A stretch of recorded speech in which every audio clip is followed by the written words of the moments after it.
Es Juan 18, ¿va? Y es el arresto de Jesús. Entonces dice el verso 1: habiendo dicho Jesús estas cosas, salió con sus discípulos al otro lado del torrente de Cedrón, donde había un huerto en el cual entró con sus discípulos. Vamos a orar. Señor, te damos gracias por este tiempo, Señor, y háblanos, Señor, a través de tu palabra, Señor. Redargúyenos, Señor, instrúyenos, Señor, y sé tú, mi Dios, y pon las palabras en nuestra boca, Señor, que pues tú nos ayudes, Señor, a saber que tú mismo eres la palabra, te encarnaste, Señor, y moriste por nosotros, Señor, los pecadores, Señor. Te lo pedimos, te lo rogamos, Señor, en el nombre de Jesús, Padre, oramos, amén y amén. Entonces dice, arresto de Jesús. Entonces el torrente de Cedrón era un lugar donde pasaban, y haz de cuenta que el torrente de Cedrón tenía como un riachuelo, ¿no? Dice, el torrente de Cedrón se menciona en la Biblia en varios contextos, incluyendo la huida del rey David, la purificación del templo de Jerusalén y el arresto de Jesús en Getsemaní, es lo que estamos viendo. Es un símbolo de separación, purificación y perdón. También fue perseguido por su hijo Absalón, cruzaba este torrente. David era perseguido por Absalón. Entonces, en este torrente de Cedrón nos vamos a dar cuenta que era lo que estaban preparando. En este tiempo el torrente de Cedrón, muchos dicen que era la Pascua. Entonces muchos dicen que en la Pascua estaba el torrente lleno de sangre, porque estaban haciendo los sacrificios de los toros, de los animales. Entonces en este momento el torrente estaba lleno de sangre, pero Jesús iba a cruzar al huerto. Entonces dice, Jesús cruzó para ir al huerto a sacrificarse como cordero pascual. ¿Qué era lo que estaban festejando en ese momento los judíos? La Pascua. ¿Qué significa la Pascua? La muerte del primogénito la muerte del primogénito de Egipto, pero la salida de Israel de Egipto. Ellos tenían que marcar los dinteles de las puertas para que el ángel de la muerte, cuando iba a matar al primogénito de Egipto, pasara de largo al pueblo de Israel. Entonces anunciaba la muerte. Entonces Jesús va a representar también nuestro cordero pascual, ¿sí? Ahora Jesús es representado, este cordero pascual, el primogénito de toda la creación por el cual fueron hechas todas las cosas. Jesús tenía que ir al huerto. ¿Por qué? Esto es que Jesús tenía que ir al huerto. ¿Quién fue el primero que peleó el primero que estuvo en el huerto y falló, ¿no? ¿Quién fue el primero? Fue Adán. Adán fue el primer hombre que falló. ¿Por qué? Porque la serpiente fue astuta y ellos estaban en el huerto, Dios los había puesto al huerto. Entonces ahora Jesucristo va a ir al huerto del Getsemaní para ser arrestado, para cumplir la obra redentora. Fíjate, la última vez que había una batalla como esta en un huerto, había sido en el huerto del Edén. Jesús entra a este huerto como el segundo Adán, o sea, este es el postrer Adán. Si tú lees Romanos, capítulo 5, verso 12 al 14, fíjate, vamos a ir a Romanos 5, 12 al 14 y ve lo que dice Pablo en Romanos. Sí, o sea, fíjate, dice, por tanto, como en el pecado entró en el mundo por un hombre, Adán, el que estuvo en el primer huerto, y por el pecado la muerte, o sea, sí, por Adán pasó la muerte a todos, lo que dice Romanos 6:23, la paga del pecado es muerte, mas la dádiva de Dios es vida eterna en Cristo Jesús. Y lo que dice Pablo en Romanos 3:23 dice, por cuanto todos pecaron y están destituidos de la gloria de Dios. Cuando entra el pecado al hombre, pasa así la muerte a todos, por el primer Adán. Fíjate, así la muerte pasó a todos los hombres, por cuanto todos pecaron. ¿Cuándo pecamos? Pues desde el principio, por causa de Adán. Dice, pues antes de la ley había pecado en el mundo. ¿Cuál es la ley? Mosaica, la de Moisés, la que Dios le dio en el Sinaí a Moisés. Pero donde no hay ley, no sin culpa del pecado. O sea, no había ley, no estaba introducida la ley que mostraba el pecado del hombre. Dios hizo el pueblo, la nación santa, Israel, ¿para qué? Para que sabieran de sus estatutos, de sus mandamientos, para que fueran una nación diferente. Entonces, Pablo está diciendo, donde no se inculpa de pecado, donde no hay ley. Entonces, el verso 14 aquí Pablo nos dice, no obstante, reinó la muerte desde Adán hasta Moisés. Desde Adán hasta Moisés reina la muerte. Entonces Dios les da la ley porque la salvación de quién era, de los judíos. Entonces, ¿quién era la salvación a la humanidad? De los judíos, ¿sale? Entonces dice, aún de los que no pecaron, Bueno, aún en los que no pecaron a la manera de la transgresión de Adán, el cual es figura del que había de venir. Entonces todo esto es figura del que había de venir, ¿sí? Entonces Jesús también va a ir al huerto del Getsemaní a ser arrestado, pero a cumplir lo que no cumplió el Adán, ¿sí? O sea, Dios le dijo a Adán, ¿no? Solamente del árbol de la ciencia del bien y el mal no comerás. ¿Y qué fue lo que hizo Adán? Pues transgredió, desobedeciendo a Dios. Ahora entonces Jesucristo va a ser arrestado para cumplir la obra redentora en la cruz, el darle salvación a todos los hombres. ¿Por qué? Porque si tú mueres sin Cristo como hombre, ¿cuál es el camino? ¿Cuál es la verdad? ¿Cuál es la vida? Jesucristo. O sea, solamente la salvación pertenece a Jesucristo. Solamente a través de la sangre hay una reconciliación entre Dios y los hombres, y es a través de Jesucristo. O sea, todos los hombres lo que nos merecemos es la muerte, ¿no? Pero a través de Jesucristo hay una reconciliación a través de la sangre. Entonces esto es lo que va a cumplir Jesucristo en la cruz, y es cuando lo van a arrestar. Entonces él tiene que ir al huerto a cumplir también lo que no ha cumplido Adán, ¿sí? O sea, la transgresión. ¿Sí se entiende o no se entiende? O sea, de que... O sea, como Adán es el primer Adán es el primer hombre. Adán significa hombre, y el postrer Adán es Jesucristo. Entonces, si tú te fijas en la Biblia, tú vas a encontrar escritos que te va a decir el Hijo del Hombre. El Hijo del Hombre puede sanar en el día del reposo. El Hijo del Hombre vino a salvar lo que estaba perdido. El Hijo del Hombre es Dios en el día del reposo. Entonces Jesucristo se mostró como el Hijo del Hombre. Lo que significa es Hijo del Hombre es hijo de Adán. Entonces tuvo que venir un postrer Adán. El nombre de Adán significa hombre. Entonces Jesucristo va a cumplir en la cruz del Calvario lo que Adán no hizo. Entonces por eso Pablo en Romanos 5, 12 al 14 nos está diciendo todo era figura del que había de venir. ¿Quién vino en carne? Dios. El Verbo descendió del cielo, Jesucristo. Entonces el Verbo se hizo carne y habitó entre nosotros y murió por todos los hombres. Jesús es el Verbo de Dios y es el Cordero de Dios que quita el pecado del mundo. Entonces por eso es lo que Él va a cumplir. Fíjate, entonces dice, el primero no lo cumple en el huerto, el segundo va al desierto, libra la tentación, ahora Él sabe que va a ser sacrificado. Fíjate, ¿qué fue lo que hizo? Dios había puesto a Adán en el huerto, ¿no? Y él no cumple la palabra como desobedeciéndolo, ¿no? Entrando en transgresión, y así pasa la muerte a todos. Entonces, el segundo Adán, cuando en Mateo 4, cuando él va a ir a la tentación, al desierto, él cumple la palabra de Dios también obedeciendo a Dios. Cuando se le aparece al tentador, Satanás se le apareció también en ese momento a Adán, ¿no? Y le dijo, ¿qué le dijo, no? Con que Dios te ha dicho. ¿Y qué fue lo que hizo Adán? Pues desobedeció, ¿no? O sea, ¿por qué? Porque incurrió en transgresión, desobedeciendo la voz de Dios. Entonces Jesucristo en Mateo 4, cuando él va a ir al desierto, se le aparece también el tentador, ¿no? ¿Y qué fue lo que le dijo el tentador? Le dijo, si eres el Hijo de Dios, haz que estas piedras se conviertan en pan.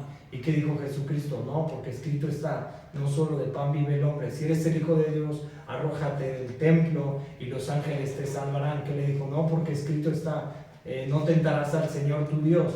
Y otra vez lo subió a una montaña y vio todos los reinos de los cielos y le dijo, si te postrares y me adorares, todos los reinos de la tierra te daré. Y dice, no, porque escrito está, solamente al Señor tu Dios adorará. Jesucristo era un hombre que era un hombre obediente en la carne, o sea, era Dios en la carne, pero obedeció la palabra. ¿Qué fue lo que hizo el primer Adán? Desechó la palabra de Dios. ¿Qué era lo que quería Dios para el primer Adán? Que él gobernara la tierra, que él reinara en la tierra y que se multiplicara y que fructificara. El gobierno para Adán, ¿quién era? Dios, pero a través de la serpiente, que es astuto, lo engañó y incurrió en transgresión. Entonces, cuando el Verbo desciende del cielo, el postrer Adán, cuando va a descender del cielo, Jesucristo como hombre también fue tentado, pero él sí cumplió la palabra de Dios. Entonces va a tener que ir al huerto también, porque tiene que ser arrestado, porque la Biblia tiene que ser crucificado, porque la Biblia dice que sin derramamiento de sangre no hay remisión. Entonces tenía que cumplir lo que había hecho Adán y lo que había hecho el pueblo de Israel, porque entonces aquí Pablo te está diciendo que la ley reinó desde Adán hasta Moisés, pero los judíos no cumplieron la ley, desecharon a Dios. Entonces, si tú te fijas, los judíos, ¿qué están haciendo? Están esperando al Mesías, Mesías en el muro de los lamentos, cuando el Mesías ya vino en carne y nosotros esperamos la segunda venida, que es Jesucristo. O sea, así se entiende, ¿no? Ya más claro todo. O sea, los judíos piensan que va a haber alguien como un humano reencarnado en persona, ¿no? Sí, los judíos nos va a engañar, ¿no? La primera bestia que emerge del mar, ¿no? Que es el anticristo, ¿no? Es quien nos va a engañar, pero eso es Apocalipsis 13. Y nosotros estamos esperando estamos esperando a Jesucristo, ¿no? Que esperamos que seamos raptados, o sea, como dice Pablo en 1 Tesalonicenses 4:16 al 17, cuando se oiga la trompeta, dice primero resucitarán los muertos en Cristo, después nosotros seremos arrebatados juntamente con el Señor en los aires y así el Señor nos recibirá en los cielos. Entonces, cuando se cumpla esto, primero nosotros lo que esperamos es que venga Jesucristo y rapte a la iglesia cuando empiece la gran tribulación, cuando el anticristo se revele y cuando el anticristo cumpla lo que dijo el profeta Daniel, las 70 semanas de Daniel, que las semanas 70 se dividen en 3 años y medio de paz y prosperidad y 3 años y medio de destrucción repentina. Entonces, eso es lo que representa el huerto en Juan 18 y lo que representa este camino del torrente del Cedrón. Sí, o sea, eso es lo que va a representar en este verso 1 del capítulo 18. Fíjate, ahora del verso 2 al 6 vamos a seguir leyendo Juan 18. Dice, y también Judas, el que le entregaba, conocía aquel lugar porque muchas veces Jesús se había reunido allí con sus discípulos. Judas, pues, tomando una compañía de soldados y alguaciles de los principales sacerdotes y de los fariseos, fue allí con linternas y antorchas y con armas. Pero Jesús, sabiendo todas las cosas que le habían de sobrevenir, se adelantó y les dijo, ¿a quién buscáis? Le respondieron, a Jesús Nazareno. Jesús les dijo, yo soy. En esta respuesta de yo soy vamos a pararnos tantito aquí, me voy a adelantar tantito. Cuando dice yo soy, no suena parecido, ¿no? Cuando Moisés en Éxodo 3, vamos a Éxodo 3, fíjate, Éxodo 3:14 me parece que es, Éxodo 3:14, fíjate, Jesucristo está diciendo yo soy. ¿Quién se mostró como el yo soy? Te puedes dar cuenta que Jesucristo es Dios en la carne, es el mismo que Yahvé, es el mismo que Hashem. Entonces fíjate,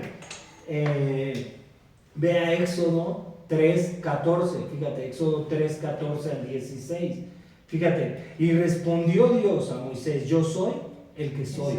Y dijo, así dirás a los hijos de Israel, yo soy, me envió a vosotros. Entonces, te estás dando cuenta que cómo le está respondiendo a los que le van a capturar. Iba con el hijo de perdición para que se cumpliera la escritura, ¿no? El que comió conmigo del calcañar, el que levantó la copa, ¿sí? En el Salmo 42, ya lo leímos la semana pasada. Entonces, este mismo lo va a entregar a Jesucristo, pero este mismo también iba con hombres. Entonces, Jesucristo, ¿cómo se está mencionando? Como el yo soy. ¿Quién es Jesucristo? Tú puedes ver ahí que Jesucristo es Dios, es el mismo, está hablando del mismo que se le presentó en la zarza ardiente a Moisés en el Éxodo. Entonces, podemos darnos cuenta, o sea, que Jesucristo es Dios. Entonces, por ejemplo, tú en Juan 5, si escudriñas la palabra y tú ves que los fariseos le dicen a Jesucristo, ustedes creen en Moisés. Dice, ustedes creen en Moisés. Dice, pues ustedes creen que son el pueblo de Dios y que en ustedes hay vida eterna, ¿sí? Y dice, y si ustedes creían en Moisés, creerían en mí, porque Moisés habló de mí. ¿Y cuándo habló de él? Pues aquí está hablando Moisés de Jesucristo. ¿Sí te das cuenta? O sea, aquí Moisés está hablando de Jesucristo y entonces está mostrando que él también se encarnó y es Dios. Y entonces Juan 5:39 te dice así, escudriñad la escritura, porque dice, si a vosotros os parece que tenéis vida eterna, escudriñad la escritura, porque la escritura da testimonio de mí. ¿De quién? De Jesucristo. Entonces estás viendo que el que soy es antes de todas las cosas, ¿sí? Fíjate, ahora, esta parte. Sigamos estos versos, nos quedamos en el yo soy, fíjate. Y estaba también con ellos Judas, al que le entregaba, el hijo de perdición, lo leímos la semana pasada. Cuando les dijo, yo soy, retrocedieron y cayeron a la tierra. O sea, tú te das cuenta aquí que Jesús es Dios y tiene poder. O sea, estás viendo que ahora los que lo van a apresar, los que lo van a arrestar, están cayendo a la tierra, ¿sí? ¿Por qué? Porque Jesucristo es Dios. O sea, y te puedes dar cuenta aquí que ellos mismos cayeron al suelo y cayeron a la tierra porque Jesús tenía el poder. Cuando Él menciona el yo soy, es lo mismo que está mencionando en la zarza ardiente, yo soy. Cuando tiene esa visión, fíjate, cuando dice ¿a quién buscáis? Yo soy. Los soldados vienen con armas y antorchas para capturar a un Galileo campesino, pero se encuentran con uno quien habla como Dios, diciendo el divino, yo soy. O sea, es Dios. Jesús es Dios, tú no te puedes dar cuenta. O sea, entonces por eso nosotros defendemos esa doctrina que dice primera de Juan 5:1, que es un Dios trino y los tres son uno, porque tienen las mismas cualidades, atributos y divinidad, ¿sí? Entonces, el Espíritu Santo es una persona, el Verbo es otra persona y Dios son otra persona y los tres son uno, ¿sí? Sí te puedes dar cuenta de eso. O sea, aquí te está mostrando que el Verbo se encarnó. Dios descendió del cielo y se encarnó y murió por los hombres. Entonces, cuando te llega a veces, con todo respeto, cuando te llega un testigo y te dicen que no, ¿cómo pueden creer? Pues tú les puedes responder con esto. O sea, tú te puedes dar cuenta que Jesús es Dios. Fíjate, una aplicación para nosotros, para que si nosotros estamos en Cristo a veces dudamos. O sea, nosotros a veces como hombres dudamos.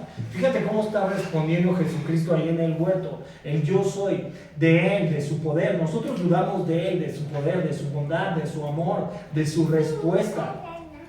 Si yo soy se encarnó, ¿por qué a veces dudamos y decimos, me va a pasar esto? Y al final pasa. Entonces, ¿por qué a veces dudamos? ¿Sí me entiendes? O sea, no estoy hablando de añadidura, de cosas materiales, pero ¿por qué a veces dudamos de que Jesús es Dios como hombres? Entonces tienes el relato de Simón Pedro, que hizo camino, que él caminó sobre las aguas, y cuando iba caminando sobre las aguas y Jesús le habla y le dice ven, entonces pensaban que era un fantasma, pero realmente era Jesús. Y cuando va caminando sobre las aguas, entonces empieza a dudar y cae al agua. Entonces Jesús lo levanta y le dice, hombre de poca fe. Entonces nosotros no somos diferentes a veces a cualquier hombre, a veces también dudamos, ¿no? O sea, a veces hay un poco de duda en nuestro corazón. Pero ¿por qué hay duda a veces en nuestro corazón? Es una parte del humano que a veces dudamos, pero tú te puedes dar cuenta a través de la Escritura que Jesús es Dios, y mientras más tiempo pases con Él, si me entiendes, más respuesta vas a encontrar de Él, más paz vas a encontrar de Él, vas a encontrar que no necesitas nada, que solamente lo necesitas a Él en todo tiempo y en todo momento. Eso es lo que necesitamos todos los hombres. Los hombres no necesitamos tener llena nuestra cartera, los hombres no necesitamos un esposo, una esposa, o sea, sí lo necesitamos, pero eso es añadidura. ¿Qué es lo primero que el hombre necesita? A Dios. Cuando tú tienes a Dios en tu corazón, cuando tú estás confiado en que Él realmente es Dios, vas a tener paz en tu corazón, no te va a faltar nada. Y a veces va a haber luchas, porque este es un mundo caído, entonces este es un mundo donde hay aflicción, donde hay pruebas, pero tú sabes que tienes un Dios que tiene poder, tú sabes que tienes un Dios que te puede ayudar en tu dificultad, en tu debilidad, porque estás confiando en Él, en el Verbo, en Dios que en la carne, en Cristo. Fíjate. Ahora dice, cuando les dijo yo soy, retrocedieron y cayeron en la tierra, en estos versos. Cuando Jesús declara quién es yo soy, los soldados se desploman. Aunque es impresionante, es una humilde demostración del poder de Jesús. ¿Qué era lo que le estaban mostrando a los soldados? Que era Dios. Y después de todo, Él pudo haberlos destruido a todos con fuego del cielo. Jesús siempre mostró su majestad en maneras que hablaban de humildad y debilidad. ¿Sabes por qué los judíos rechazaron a Jesucristo? Lo que se cumple en Zacarías, cuando dijo que un rey humilde iba a venir sobre un pollino y lo iba a encontrar atado, e iba a tomar ese pollino para entrar a Jerusalén. Entonces los judíos, ¿qué querían? Ser libertados de Roma. Los judíos eran lo que querían, que realmente Jesucristo los libertara de Roma y que los librara de la opresión, porque ¿qué hacían los romanos? Cobraban impuestos, le pedían los diezmos, el tributo, le pedían las cosas y todo, ¿no? Entonces, ¿qué era lo que querían los judíos? Que los libertaran de la esclavitud de Roma. Entonces, cuando Jesucristo va a entrar a Jerusalén y lo ven en un pollino humilde y manso, ¿qué dicen los judíos? Este no es el Mesías. O sea, ellos esperaban un libertador, un político, ¿sí? Un rey verdadero, ¿sí me entiendes? Pero cuando Jesucristo llega en ese amor, en esa bondad, ¿sí me entiendes? Los judíos lo rechazan, ¿sí? Fíjate, entonces dice, ¿Por qué a veces nosotros dudamos con el gran yo soy? Fíjate, ahora, ¿y por qué dudamos? Y cuando nacimos de nuevo, le queríamos predicar a todos, ¿no? O sea, esa es una parte que yo apunté, ¿no? A veces dudamos, ¿no? Y a veces, cuando tú estás en tu primer amor, le quieres predicar a todos, ¿no? Pero pasan problemas o situaciones en tu vida, ¿y qué haces, no? Te atemorizas. Pero ve ahora lo que dice 2 de Timoteo, capítulo 1, versos 7 al 8.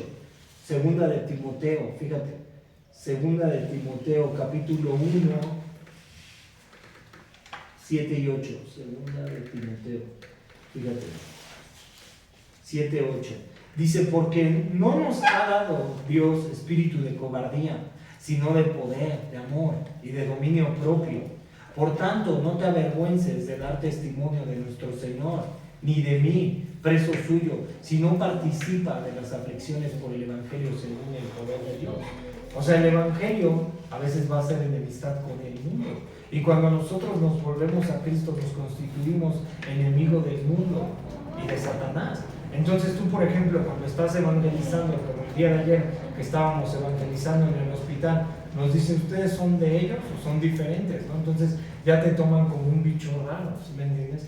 Pero cuando nosotros, pues es lo que tenemos, Cristo, ¿sí me entiendes? Y no tenemos que avergonzarnos de que volvimos a nacer. O sea, yo a veces digo, si yo no hubiera vuelto a nacer, yo hubiera muerto, ¿sí me entiendes? Si yo no hubiera conocido el amor de Cristo, yo estuviera muerto. O sea, a mí me hubiera dado una sobredosis. O sea, yo no estuviera ni aquí predicando. Entonces, no hay que avergonzarnos de dónde nos sacó Dios. Siempre hay que recordar. Y cómo nos llamó el Señor. Y a veces otra vez nos vuelve a llamar, ¿sí me entiendes? Porque a veces también somos hijos pródigos. Y es bueno que necesitamos a Dios todo el tiempo. ¿A dónde iremos? Cuando Jesús vio a sus discípulos, les dijo así, Padre, ¿a dónde iremos? Si solamente tú tienes palabras de vida. Entonces, ¿el creyente a dónde va? El creyente tiene que ir a Cristo. Es lo único que tiene el creyente, es Dios. ¿Sí me entiendes? Nosotros como creyentes no vamos a depender de un gobierno. Nosotros como creyentes no dependemos de una economía. No dependemos de nuestro intelecto, de nuestra capacidad, de nuestro estudio. Dependemos de Dios. ¿Cuál era el gobierno para Israel? Dios. ¿Y quién rechazó Israel? A Dios. Entonces, para el creyente ahora, ¿quién es el gobierno? Dios. ¿A quién necesitamos como creyentes? A Dios en todo el tiempo. La Biblia dice en Juan 15:9, yo soy la vid y vosotros los pámpanos. Apartados de mí, nada podrán hacer. O sea, apartados de Él, nada podemos hacer. O sea, nos va a costar trabajo hacer las cosas. Vamos a luchar, a pelear en nuestros sentimientos, en nuestras emociones. Pero cuando entregamos nuestra vida a Él, nuestro corazón, y le decimos, Señor, te necesitamos en todo tiempo, porque sin ti soy débil, sin ti no puedo hacer nada. El Señor va a obrar en nuestra vida. Fíjate, sigamos esta parte. Ahora del verso 7 al 10, fíjate, ahora ya estaban arrestando a Jesús. Fíjate, del 7 al 10 dice, volvió pues a preguntarle, ¿a quién buscáis? Y ellos dijeron, a Jesús Nazareno. Respondió Jesús, os he dicho que yo soy. Otra vez vuelve a contestar que yo soy. Cada vez que tú encuentres esta afirmación, y si tú la puedes subrayar en tu Biblia, cuando dice yo soy, te das cuenta que quién es Jesús, el yo soy, el gran yo soy. Pues si me buscáis a mí, dejad ir a estos, para que se cumpliese aquello que había dicho. De los que me diste, no perdí ninguno. Entonces Simón Pedro, que tenía una espada, la desenvainó e hirió al siervo del sumo sacerdote y le cortó la oreja derecha, y el siervo se llamaba Malco. Fíjate, entonces ahora Jesús va a ser arrestado y Jesús va por su propia voluntad con el ejército que lo buscaba. O sea, Él tenía que cumplir el propósito de Dios en la cruz. Él tenía que cumplir, ¿sí me entiendes? Tenía que ser crucificado para morir por nosotros. Entonces te das cuenta, ¿no? Te das cuenta de que Él cumplió el propósito en la cruz, ¿sí?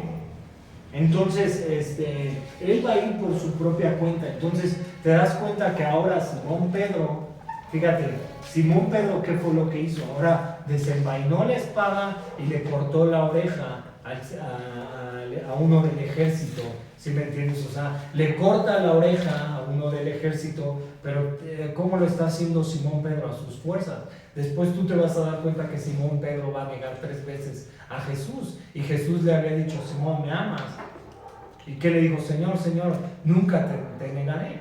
¿Y Jesús qué le dijo a Simón desde antes? De cierto os digo que antes de que cante el gallo, tú me negarás 3 veces. Y se va a cumplir, y aquí se va a entristecer Simón. Y a veces así somos nosotros como hombres. ¿Sí me entiendes? Porque a veces nos afirmamos en la fe y decimos yo creo en Cristo y yo no lo negaría y yo jamás lo negaría. Y sabes que a veces lo negamos también cuando nosotros desobedecemos a Dios o cuando a veces se nos olvida el ser cristiano. O sea, también a veces lo negamos y yo mismo lo he negado. Y a veces mi comportamiento no es como de un hijo de Dios. Y a veces niego a Jesús también. ¿Sí me entiendes? Y es una forma de negar a Jesucristo. Sí, o sea, no lo vamos a negar diciendo, no, yo no soy cristiano, ¿no? Y con lo mejor que nos estuvieran persiguiendo por el Evangelio, pero también a veces negamos a Jesucristo por nuestra forma de hacer. Entonces ya damos mal testimonio de Jesucristo. Pero ¿qué tenemos que hacer? Esforzarnos. Sí, o sea, esforzarnos como creyentes nos va a costar. Porque a quién no le gusta ser dominado por la carne, a quién le gusta dejarse. ¿A quién le gusta de repente quedarse callado, ser manso y humilde? A nadie nos gusta, pero a veces tenemos que ser gobernados por Cristo, o sea, morir a nosotros mismos, crucificar nuestra carne. A veces nos es difícil, pero hay que pedírselo a diario, ¿sí? Esa es una forma de negar a Cristo. Fíjate, cuando dice, dejad ir a estos, Jesús realmente no fue arrestado, él voluntariamente se dejó llevar para proteger a sus discípulos. Después de todo, él podría haber continuado diciendo yo soy y alejarse de ahí. O sea, él tenía poder, divinidad, pero ¿qué hizo? Cumplir el propósito. Fíjate, Eye, Asher, Eye literalmente se traduce en el hebreo como yo seré el que seré, con las consiguientes implicaciones teológicas y místicas de la tradición judía. Sin embargo, en la mayoría de las Biblias, en español en particular, la versión que leemos nosotros, Reina Valera, la frase se traduce como yo soy el que soy.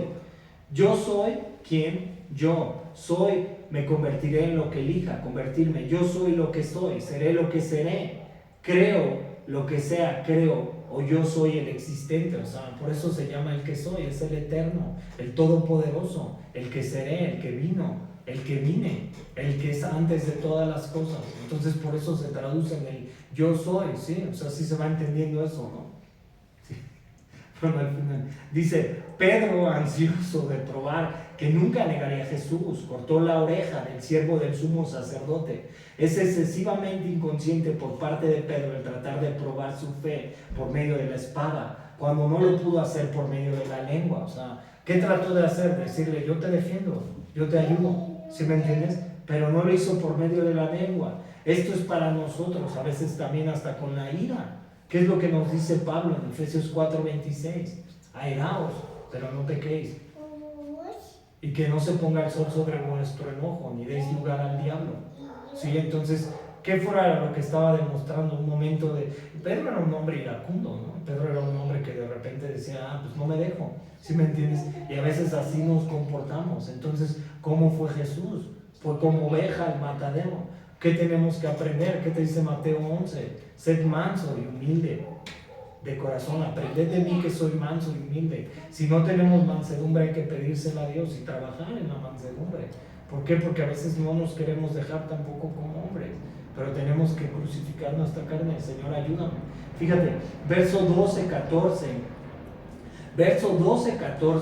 hasta el 18 nos vamos a ir, del 12 hasta el 18 de este capítulo. Dice, ahora va a ir, Jesús ahora va a ir con el gran sumo sacerdote, pero va a ir con su tío Anás. Fíjate, entonces la compañía de soldados del tribuno y de los alguaciles a los judíos prendieron a Jesús y le ataron y le llevaron primeramente a Anás. Este era suegro, porque era suegro de Caifás, que era sumo sacerdote aquel año. Era Caifás el que había dado el consejo de los judíos de que convenía que un solo hombre muriese por el pueblo.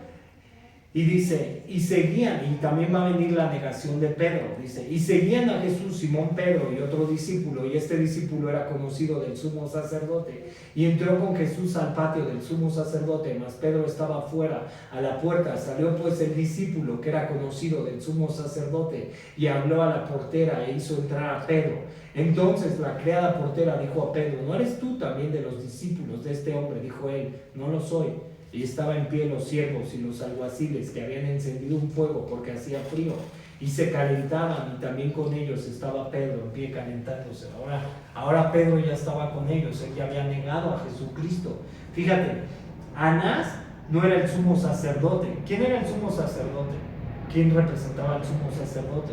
El que entraba solamente una vez al año al lugar santísimo. ¿Sí? O sea, acuérdate que había sacerdotes y el gran sumo sacerdote.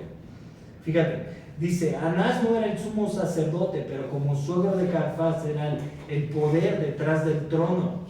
Y cuando en el 15:18, la primera negación de Pedro, cuando negamos a Jesús nosotros como hombres, cuando pisoteamos su sangre, cuando pecamos, cuando tiene más peso nuestros deseos, nuestros anhelos, antes que Él, no somos diferentes a Simón Pedro como hombres.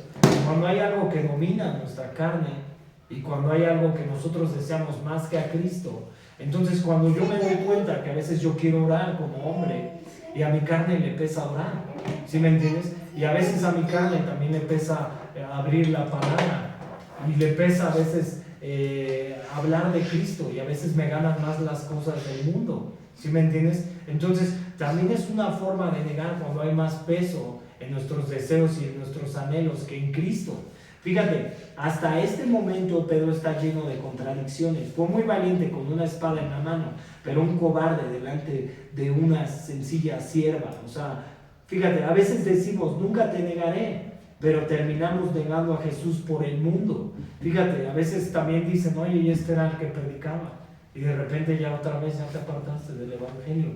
Entonces por eso Pablo nos dice, estad firmes en la fe, estad firmes. Fíjate, segunda de Timoteo 2:19 al 20, ve lo que nos dice Timoteo. Segunda de Timoteo 2:19 al 20. Dice, pero el fundamento de Dios está firme, teniendo este sello. Conoce el Señor a los que son suyos, y apártese de iniquidad todo aquel que invoca el nombre de Cristo. Pero en una casa grande no solamente hay utensilios de oro y de plata, sino también de madera y de barro. Y unos son para usos honrosos y otros son para usos viles. Entonces nosotros como creyentes, ¿qué tenemos que hacer? O sea, también como creyentes esforzarnos, o sea, realmente no negar a Cristo, sino adorarlo, si me entiendes, en nuestro caminar. Nos va a costar, ¿no? Porque si nosotros lo hacemos a nuestras fuerzas, se vuelve legalismo, ¿no? O sea, que es una religión, pero pedirle al Señor ayúdanos. O sea, por eso el salmista dijo en uno de los salmos, examina mi corazón y muestra si hay camino de perversidad en mí. ¿Sí? Entonces también dijo en uno de los salmos, en el Salmo 19:12, ¿quién podrá entender sus propios errores y librarlos de los que les son ocultos? Entonces, si estamos viendo que estamos batallando con un área de nuestra vida y a lo mejor nos está costando el orgullo, o a lo mejor nos está costando la soberbia, o nos está costando algo en nuestra vida, hay que entregárselo al Señor. Señor, ayúdame, ¿no? A lo mejor estoy batallando con esta área, si me entiendes, fortaléceme. A lo mejor me enojo de todo, peleo con todo el mundo, o a lo mejor también estoy fallándote en esto, me está costando trabajo esta área de mi vida. Pues ahí vamos y se la entregamos al Señor. Acuérdate que hay dos vasos, unos de honra y unos de deshonra. Fíjate, ahora sigamos los versos 12, 15, 18.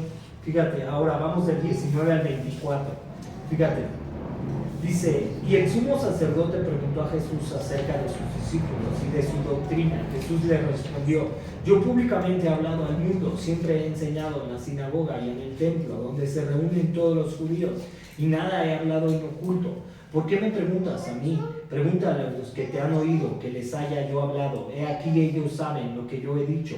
Cuando Jesús hubo dicho esto, uno de los alguaciles que estaba allí le dio una bofetada diciendo, así respondes al sumo sacerdote. Jesús le respondió, si he hablado mal, testifica en qué está el mal. Y si bien, ¿por qué me golpeas? Anás entonces le envió atado a Caifás, al sumo sacerdote.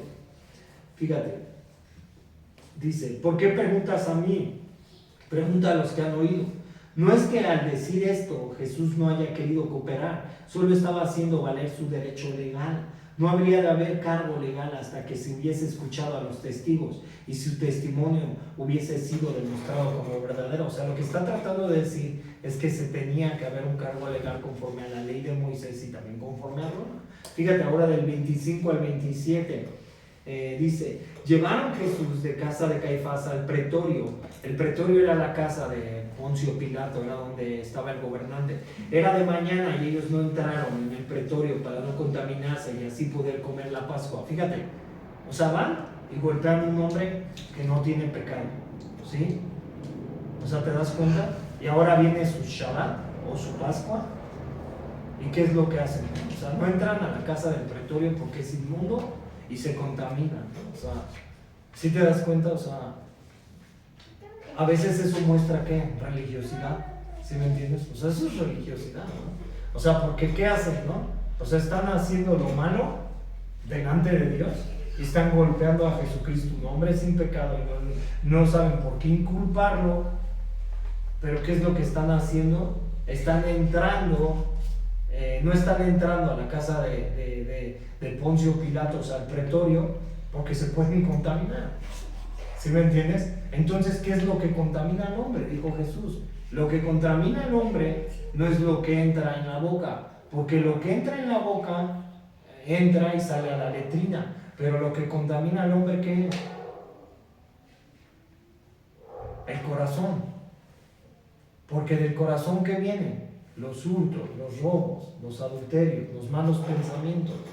¿Sí me entiendes? Entonces nuestro corazón, ¿cómo tiene que ser lavado? A través de la palabra. Nuestro corazón, ¿cómo tiene que ser guiado? A través de Cristo.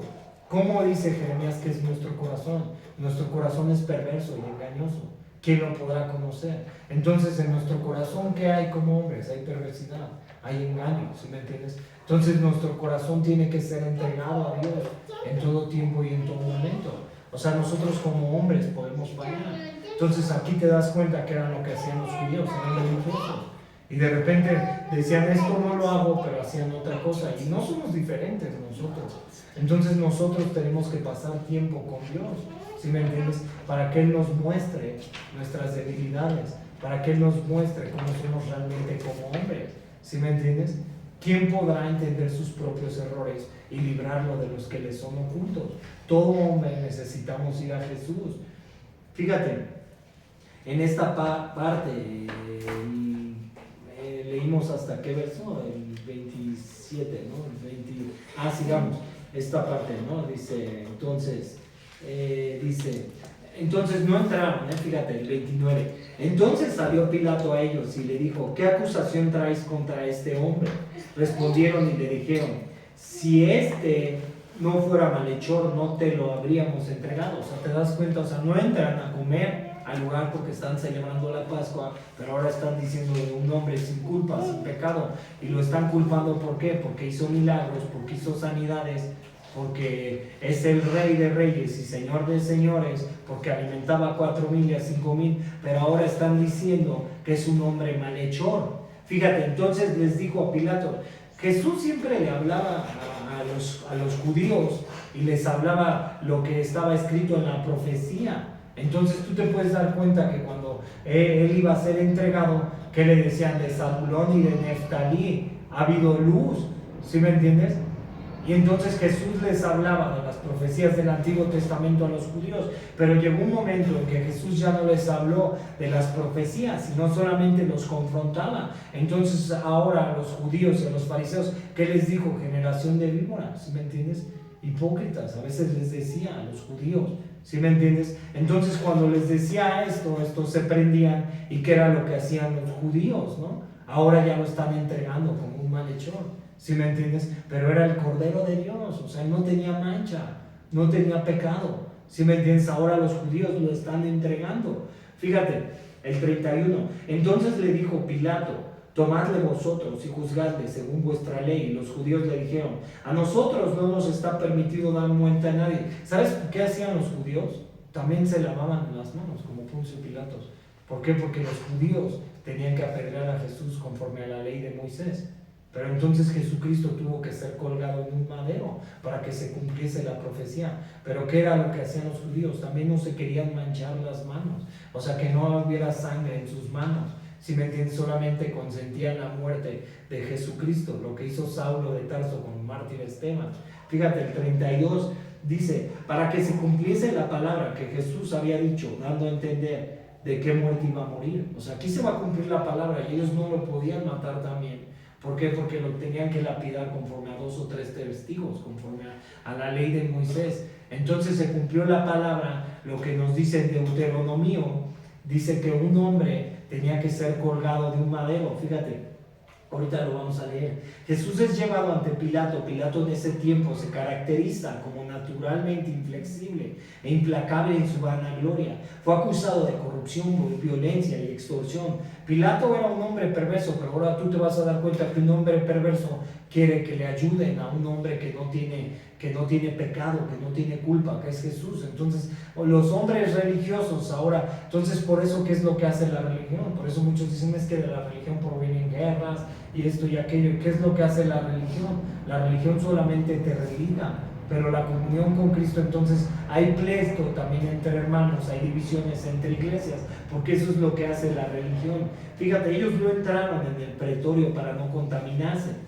Con gran ironía, Juan expone la hipocresía de los sacerdotes. Ellos están por asesinar a Jesús, quien era inocente. Sin embargo, tenía temor de las deshonras ceremoniales. Eso es ahorita, ¿no? No comemos, bueno, ya. Dice, tomadle vosotros y juzgadle según vuestra ley. Ahora, lo van a juzgar según la ley. Dice, puede ser que en parte los judíos hayan empujado la crucifixión para traer sobre Jesús la maldición. Vamos a Deuteronomio 21, 22 al 23 y después lo vamos a ver en Gálatas 3, 13. Fíjate, Deuteronomio 21 del 22 al 23, ve lo que dice la ley mosaica. Fíjate, Deuteronomio. Vamos a Deuteronomio 22, 21 al 23, fíjate. Dice, entonces todos los hombres de su ciudad. ¿Qué es 21, 21, no? Espera, es Deuteronomio, me perdí tantito, disculpen. Un segundo. 21, 22 al 23, 21. Fíjate, 22 al 23. Si alguno hubiere cometido algún crimen digno de muerte y lo hicieres morir y lo colgares en un madero, no dejaréis que su cuerpo pase la noche sobre el madero, sin falta lo enterrarás el mismo día, porque maldito por Dios es el que es colgado, y no contaminarás tu tierra, que Jehová tu Dios te da por heredad. ¿Qué estaban haciendo los judíos? ¿Sí me entiendes? O sea, no querían que les contaminara la tierra. ¿Y entonces estaban colgando a la gente? Colgado no, o sea, decía, no contaminarás la tierra y quitarás el madero y sepultarás al muerto en la noche. ¿Y qué fue lo que hicieron? Lo mismo, ¿no? ¿Sí me entiendes? Pero ¿por qué estaban haciendo? Estaban cumpliendo su ley. Entonces por eso ellos estaban celebrando la Pascua y eran religiosos y no entraban al pretorio, y ahora estaban crucificando a Jesús. ¿Para qué? Para que lo sepultaran el mismo día y no se contaminara la tierra. Estaban cumpliendo sus ritos, sus rituales. ¿Sí me entiendes? O sea, estaban chistosos, ¿no? Fíjate, ahora esta parte, ahora ve a Gálatas 3:13, ve lo que dice Pablo en Gálatas 3:13, y aquí te vas a dar cuenta que está hablando sobre esto mismo Pablo. Gálatas 3:13 dice así, dice, Cristo nos redimió de la maldición de la ley, hecho por nosotros. Ya vimos cuál era la maldición de la ley, hecho por nosotros maldición, porque está escrito, maldito todo el que es colgado en un madero. O sea, ahí ya te das cuenta, ahora está cumpliendo la maldición de la ley y llevó la maldición por nosotros, porque la Biblia dice, maldito el hombre que es colgado de un madero. Y él está cumpliendo ahora la ley mosaica, ¿sí? Fíjate ahora en estos versos, fíjate, dice, para que se cumpliese la palabra de Jesús. Ahora, para que se cumpliese la palabra de Jesús, la manera que Jesús murió también cumpliría sus propias palabras, que el Hijo del Hombre se ha levantado, así como Moisés levantó la serpiente. Es lo que está diciendo Juan 3:14, que el Hijo del Hombre se ha levantado. Si los judíos hubieran matado a Jesús, hubiera sido apedreado en vez de crucificado, y su profecía sobre su muerte no se hubiera cumplido. Pero entonces ahora el Hijo del Hombre es levantado, ¿para qué? Para darle salvación a los hombres. Vea Juan 3:14, fíjate, ve lo que dice Juan 3:14. Juan 3:14 dice así, dice, y como Moisés levantó la serpiente en el desierto, así es necesario que el Hijo del Hombre sea levantado, para que todo aquel que en él cree no se pierda, mas tenga vida eterna. Entonces, ¿por qué fue levantado en el madero? ¿Por qué fue muerto? ¿Por qué fue derramada su sangre? ¿Por qué hubo expiación? Porque sin derramamiento de sangre no hay remisión. Entonces ahora Jesucristo es quien nos lleva al Padre y dice, y está establecido para todos los hombres que muera una sola vez y después el juicio. Pero lo importante es que si nosotros somos salvos por medio de aquel que ha derramado la sangre en la cruz y fuimos reconciliados con él, ahora ya tenemos la vida eterna en Cristo Jesús. Eso es lo que deberíamos de cuidar los creyentes, nuestra salvación, con temor y temblor. ¿Sí me entiendes? Porque a través de él nos reconcilió con Dios para darnos la vida eterna. ¿Sí me entiendes? Y si el día de hoy muriéramos, a veces el hombre quiere atesorar su vida aquí, ¿no? Pero si el día de hoy muriéramos con Cristo, tenemos la vida eterna. ¿Sí? Eso es lo que debemos de entender. Fíjate ahora, esta parte dice del 33 al 35, del verso 33 al 35. Entonces Pilato volvió a entrar en el pretorio y llamó a Jesús y le dijo, ¿eres tú el rey de los judíos? Jesús le respondió, ¿dices tú esto por ti mismo? ¿Te lo han dicho otros de mí? Pilato le respondió, ¿yo soy acaso judío? Tu nación y los principales sacerdotes te han entregado a mí. ¿Qué has hecho? Pilato pregunta y Jesús está aclarando. La pregunta de Pilato revela duda. Él pregunta, ¿eres tú el rey de los judíos? Pregunta por qué Jesús no se veía como un revolucionario o un criminal, quienes hubieran sido los únicos tontos en proclamar en la cara de Roma que era el rey de los judíos. ¿Dices tú esto por ti mismo? Jesús debe aclarar esta pregunta debido al concepto romano de rey. Para los romanos, rey significaba un rival político. Aunque Jesús era un rey, no era un rival político en el sentido que Pilato pensaba. O sea, él no era un rival para Roma, sino simplemente él ya era rey, tenía que cumplir el propósito de Dios en la tierra. Ahora el verso 36 dice, respondió Jesús, mi reino no es de este mundo. Si mi reino fuera de este mundo, mis servidores, o sea, los ángeles, pelearían para que yo no fuera entregado a los judíos, pero mi reino no es de aquí. Cuando dice mi reino no es de este mundo, aquí Jesús declara la gran y permanentemente diferencia entre el reino de Dios y el reino de este mundo. El reino de Jesús se origina en el cielo, mi reino no es de este mundo. El fundamento del reino de Jesús es paz, sus servidores no pelearán. Cuando él dice mi reino no es de aquí, Agustín de Hipona observó en este versículo que los reinos terrenales están basados en la fuerza, el orgullo, el amor, la vanagloria, el deseo de tener dominio y un interés propio, todos mostrados en Pilato y el Imperio Romano. Entonces tú ves imperios que han caído, ¿no? Y Hitler, que era un emperador, cayó. Y entonces ves también a Napoleón Bonaparte y cayó. Entonces ves también a Siria, Persia, a Grecia, a Roma, y han caído. ¿Sí me entiendes? Y el imperio de Cristo perdura para siempre, por los siglos de los siglos. Fíjate, el reino celestial ejemplificado por Jesús y la cruz está basado en amor, sacrificio, humildad y justicia, y es para los judíos ciertamente tropezadero, o sea, no creen como Jesucristo en el Mesías, y para los gentiles locura. Tú le hablas a un gentil del amor de Jesucristo y te dice, tú estás loco, te han lavado el cerebro. O sea, la Biblia no es real, y cuando la Biblia es la Sagrada Escritura, y solamente a través de Cristo hay una reconciliación. Fíjate, mi reino no es de aquí. Puede ser que Pilato se haya sentido aliviado con la respuesta de Jesús, que su reino no era de este mundo, porque no sabía cuál de los dos reinos era el más fuerte. Ahora vamos del 37 al 40 para acabar. Fíjate, dice, le dijo entonces Pilato, luego eres tú rey, respondió Jesús. Tú dices que yo soy rey, yo para esto he nacido y para esto he venido al mundo, para dar testimonio a la verdad. ¿Qué era lo que iba a hacer Jesucristo? Dar testimonio a la verdad. ¿Cómo se presenta Jesucristo? Como el camino, la verdad y la vida. Todo aquel que es de la verdad oye mi voz. El verso 38, le dijo Pilato, ¿qué es la verdad? Y cuando hubo dicho esto, salió otra vez a los judíos y le dijo, yo no hallo en él ningún delito, pero vosotros tenéis la costumbre de que os suelte uno en la Pascua. ¿Queréis pues que os suelte al rey de los judíos? Entonces todos dieron voces de nuevo, diciendo, no es este, sino Barrabás. Y Barrabás era ladrón. Y fíjate, a los que alimentó, con los que estuvo, con los que hizo milagros y con los que todo, fue los que lo crucificaron, ¿no? O sea, a Cristo, ¿no? O sea, tú puedes ver el hombre, ¿no? A veces así es el hombre, ¿no? O sea, ¿Y cuántos hombres a veces les predicas en el evangelio como ayer? Y sí reciben un poco al Señor, pero sí me entiendes, pero no quieren seguirlo. Es más difícil seguir a Cristo, ¿no? Fíjate, estos versos dicen: Jesús y Pilato discuten la verdad.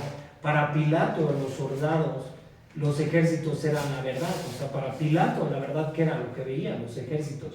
Roma era la verdad, César era la verdad, el poder político era la verdad, pero Jesús sabía lo que era la verdad. Mientras Pilato le seguía buscando, ¿por qué los cristianos tratan de promover la verdad de Jesús por medio de la verdad de Pilato? A veces la iglesia trata de promover un Jesús diferente. Dice: yo no hallo en ningún delito. Con esto Pilato declara a Jesús como inocente. ¿Cuál es la verdad para ti, los gobiernos, un país, lo que tú anhelas a Dios? Y la Biblia nos dice: no améis al mundo, porque si uno dice que ama al mundo, el amor del Padre no está en él. Y hasta el último, ¿cómo era posible, en los últimos versos, que las multitudes se volvieran en contra de Jesús tan rápido? ¿Cómo era posible que las multitudes, después de haber hecho sus sanidades, sus milagros, las multitudes se volvieran en contra de Jesús? Dice: hay explicaciones posibles. Primero, muchos de ellos probablemente estaban decepcionados que este Mesías, que entró montando un pollino a Jerusalén, no hizo lo que ellos querían que un Mesías hiciera. Segundo, existe una tendencia en mucha gente de destruir a los héroes que ellos mismos han levantado. Podemos ver esto en nuestra cultura en estos tiempos. Entonces, ¿qué era lo que esperaba el hombre? ¿Qué es lo que espera el hombre? ¿Y por qué a veces el hombre no sigue a Cristo? Pues es difícil a veces seguir a Cristo.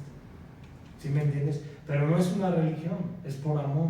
O sea, yo sigo al Señor, ¿por qué? Porque lo amo, porque realmente ha resplandecido la luz de la verdad en mi corazón. Porque cuando oro siento una paz, porque cuando lo busco sé que Él me puede ayudar, porque no estoy solo. Entonces yo lo conozco y he visto su cara, he visto su rostro cara a cara. Entonces por eso amamos a Cristo. Vamos a orar para terminar, ¿no? Vamos a orar. Señor, te damos gracias, mi Dios, por este tiempo, Señor, porque te amamos, te adoramos, Señor. Y pues hemos visto, Señor, igual que Isaías, Señor, tu rostro, Señor. Cara a cara, hemos visto a Dios vivo, Señor. Te conocemos, sabemos tú que vives, Señor. Nos has libertado, Señor, a pesar de nuestros errores, de nuestras fallas, Señor. Tú nos amas, Señor, y tú quieres, Señor, que a través de tu palabra, Señor, tú lavarnos, Señor, limpiarnos, Señor, porque pues a quién iremos, Señor, si no eres tú, Señor, y a quién clamaremos, Señor, si no eres tú, Señor, porque solamente tú tienes palabras de vida, Señor. Bendícenos, Señor, guárdanos, Señor, guarda nuestro corazón y nuestro pensamiento, Señor, y pues ayúdanos, Señor, a honrarte, a glorificarte, Señor, y ayúdanos, Señor, a buscarte más a ti, Señor, antes que lo que queremos, Señor, porque pues realmente sin ti no hay nada, Señor. Te lo pedimos y te lo rogamos, Señor. Bendice a cada uno de los que están aquí, Señor. Dales gracias, Señor. Dales paz en su corazón, gozo, alegría, fe en ti, Señor. Y ayúdanos, Señor, en toda aflicción, en todo problema, en toda lucha, Señor. Y muéstrales, Señor, que tú los acompañas, Señor. Porque tú has dicho en tu palabra, Señor, que yo estaré con ustedes, Señor, hasta el fin de los tiempos, Señor. En el nombre de Jesús, Padre, oramos. Amén y amén. No, que me pregunta.